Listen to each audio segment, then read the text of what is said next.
Hey everyone, it's me Catherine and today I'm here to bring you my September wrap up. I actually did quite a bit in September.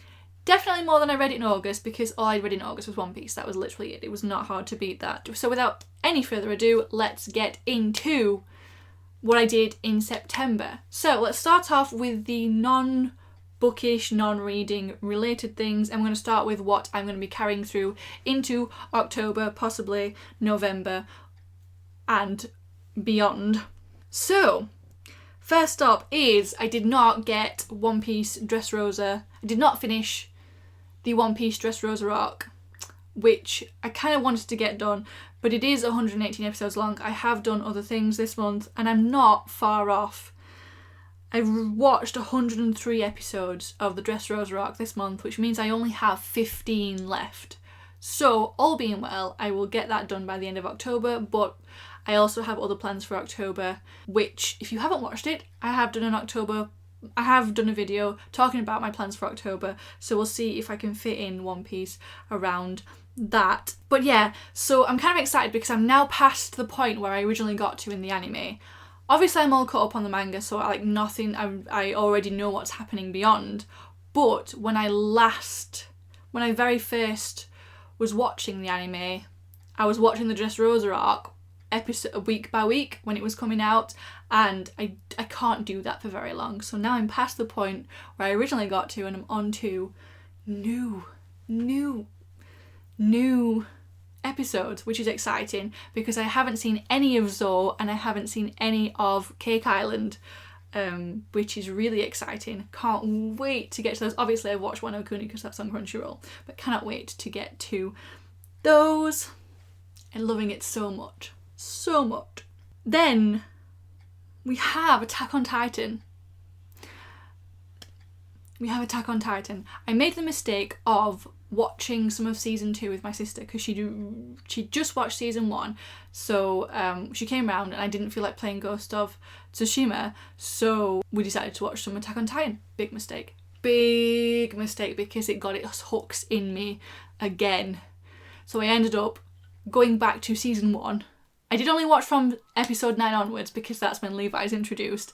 But yeah, so I watched from there onwards and then I just rewatched the entire rest of the anime again because apparently I have no self-control whatsoever. But now I'm all double set for the new season that's hopefully still coming out later this year. Really excited. Cannot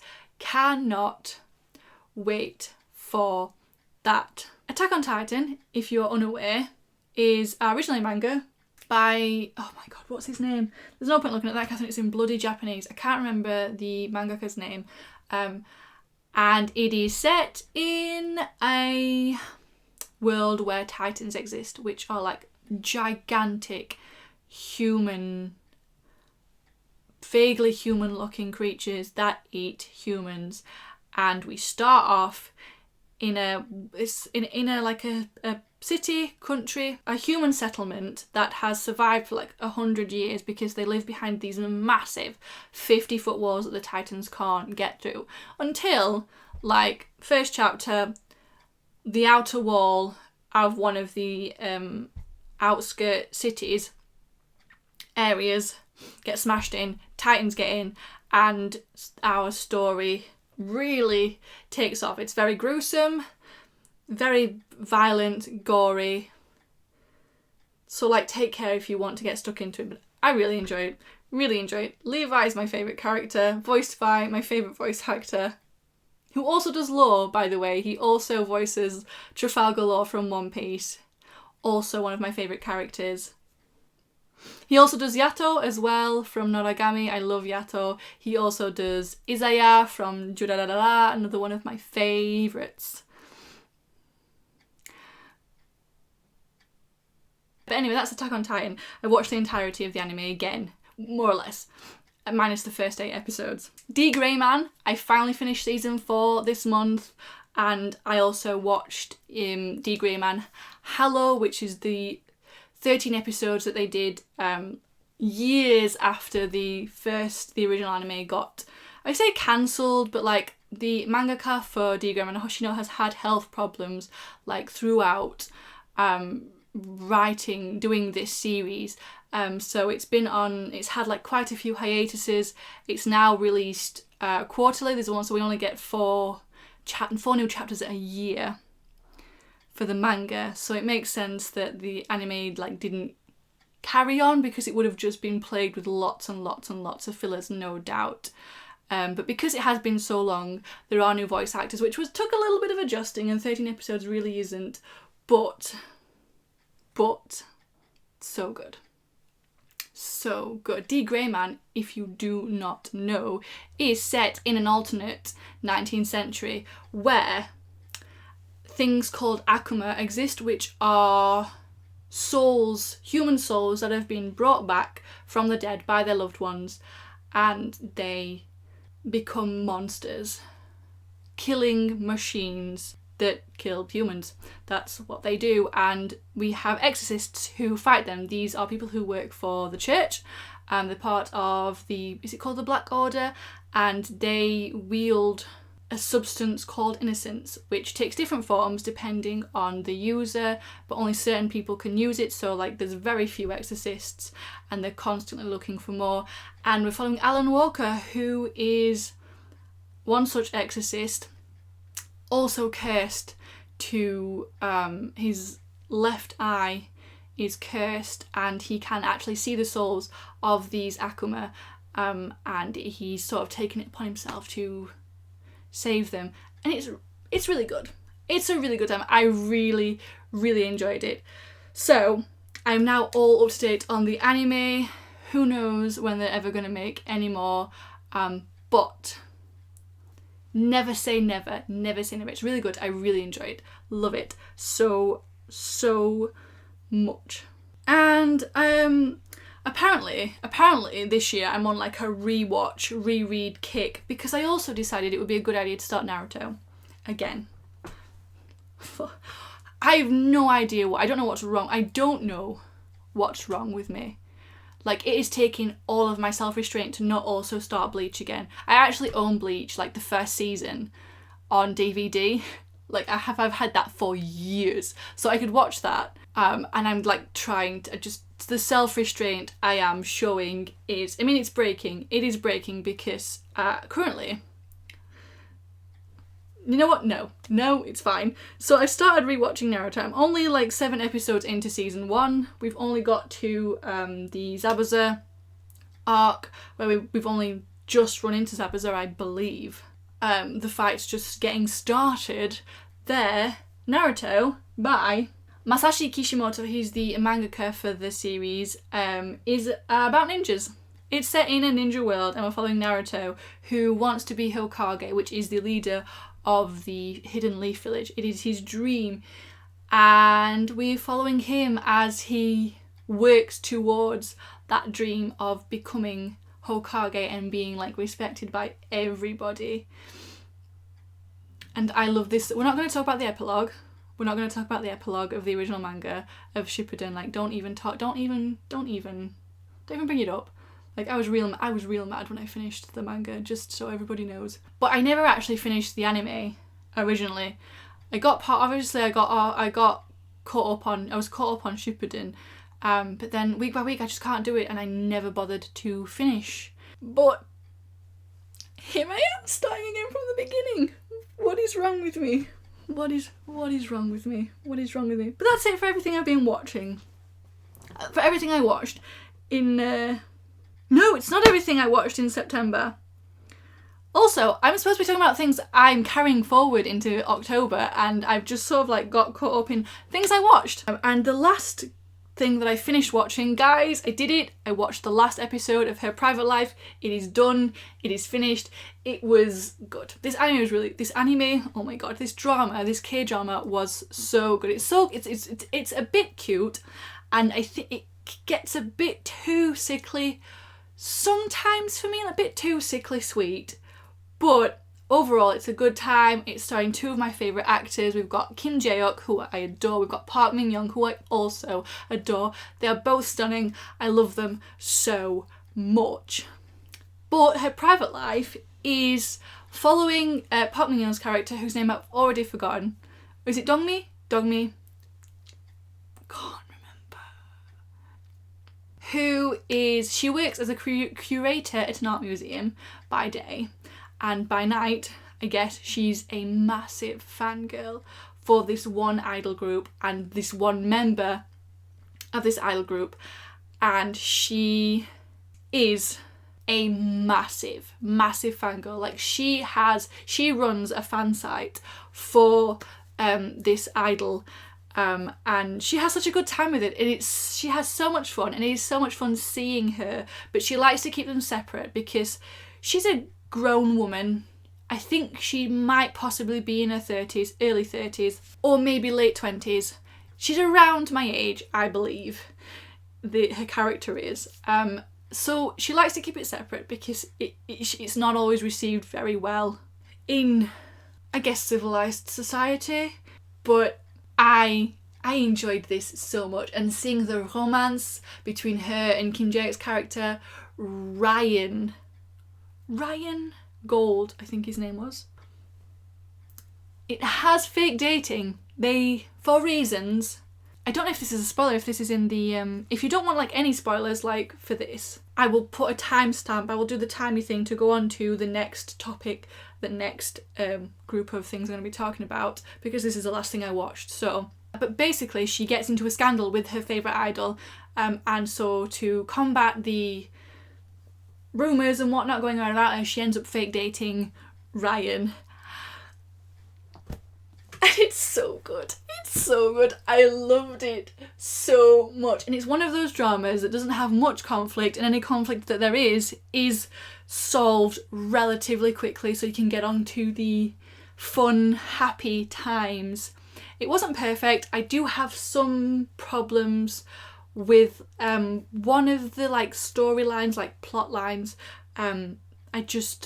Because just the way it was dealt with, personally for me, I did not. I mean, I don't know. I just have a bit of, I understand why it did what it did, but also I'm sort of like, I feel like it deflected too much. But anyway, overall, really enjoyed it. Highly recommend if you're looking for something fun to watch. So, that's everything for watching. Now on to the video games. Things I'm carrying forward is obviously Animal Crossing, still going on with the Animal Crossing. Not going to bother talking about Animal Crossing again, though I haven't been on this month yet since the update, so I need to do that. Then we have Ghost of Tsushima, which I think this is the last time I'm going to talk about it because I don't plan to play any of it in October because of plans, so we'll see when I next get into that. But I'm still playing Ghost of Tsushima, but I think it might be shelved. I think it might get shelved this month for a little while, just for a little while. Okay, so I finished Dragon Age Origins, that's all finished. I even did the Awakening expansion, that's all done and finished, and I had such a good time with it. So much fun, and it's been so much fun streaming it. Like, I think streaming has been one of the best things I decided to do since lockdown, since I got made redundant. It's just been a real lifeline for me over the... How long have I been doing it now? It's like a couple of months now, I think. It's just been so good. It's just been so good doing it. And I'm so glad I started it. I mean, playing Dragon Age Origins, which has been amazing. And then I recently started Dragon Age 2, which obviously not... I think the majority of people consider this to be the worst Dragon Age, but I actually really enjoy it. I really enjoy Dragon Age 2. But the Dragon Age series, if you're unaware, is a video game series by BioWare set in Thedas, a world where elves, dwarves, magic exists, but in this world, and also dragons, but not as many as you'd think, considering it's set in the Dragon Age. It's actually a year, like a span of years, known as the Dragon Age, despite the fact that most people think dragons are extinct. Work that one out. But in this world with magic, mages, people that use magic, are considered very dangerous and are taken from a young age to live in what they call the Circle, where they are watched over by an order of soldiers called Templars, who are there to keep them in line, make sure that nothing happens, because if mages aren't careful, they can be possessed, they can become what they call abominations, and get taken over and become like monsters. It's all very thingy, but it's a video game series I enjoy a lot, and I haven't played Origins or Dragon Age 2 in a very long time, so it's been really nice going back to these, and I'm already having so much fun with Dragon Age 2, and cannot wait to carry on with it this month. If you would like to come watch me play Dragon Age 2, come join me. My Twitch link should be in the description for you to check out if you want to. I also, between Origins and starting Dragon Age 2, played The Gardens Between, which is a fairly short game. I did it in about 3.5 hours, fairly short puzzle game, where it's based on time, like rewinding, fast forwarding time to complete these puzzles, and it's super chill right up until the last puzzle, which is an absolute bastard. And I had to get hints for that one, because it was I was so mad, because it was different from everything we'd had so far, at least in my mind. But you play as these two kids who, and we're going through, I think the easiest way to be to show you The Gardens Between, but it's really nice, like it's so chill, the music's super chill, and it's just a really cute good time, and I really enjoyed playing it.